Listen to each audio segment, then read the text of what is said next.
واش كانت في اخبارك بلي راه كاين واحد الببغاء كيدوي غير بالعينين ديالو؟ واليوم غنهضروا على الاشارات ديال هذا الببغاء اللي بزاف ديال المربيين ما كيفهموهاش، اللي هو الاكليكتوس. وهذا الببغاء ماشي بحال الببغاوات الاخرين اللي فيهم الصداع والطرطيه بزاف، حيت يقدر يوصل لك ميساج وهو ساكت وغير بعينيه. شوفوا دابا اش بغى يوصل لنا هذا الفريخ. الا شفنا بلي العينين ديالو كيوسعوا بالزربه بغى يوصل لنا بانه راه متحمس.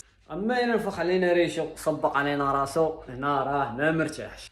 وكاين حتى بعض المرات كيكون الريش ديالو واقف، ولكن كيكون واقف على رجل وحده، هنا كيبدل لينا بانه راه فرخ مرتاح ومرتاح. وحتى الا لقيتيه كيدوي غير بشويه مع راسو، عرف بان الفريخ راه مرتاح. بالنسبه للاكليكتيس الا غبرتي عليه فراه كيبقى يغوت بزاف حتى كتبان ليه عاد كيسكت. اما الا غوت على غفله فراه شي حاجه ما هياش، وبغى يوصل لنا رساله باللي راه شي حاجه خلعاتو. باش تكون على بال خاصك ترد البال مع الريش ديالو، العينين ديالو والوقفه ديالو، حيت حركه وحده تقدر تعني لك باللي راه كاين الخوف وباللي راه كاينه الراحه. هنا كنكونوا وصلنا للاخر ديال الفيديو. اللي بغى شي فريخ ولا شي ببغاء نهضروا عليه يخلي لي في لي كومونتير، وما تنساوش لايك وابوني. نوصلوا ان شاء الله 100 ك هذا العام هذا. وبيس ليكم الدراري.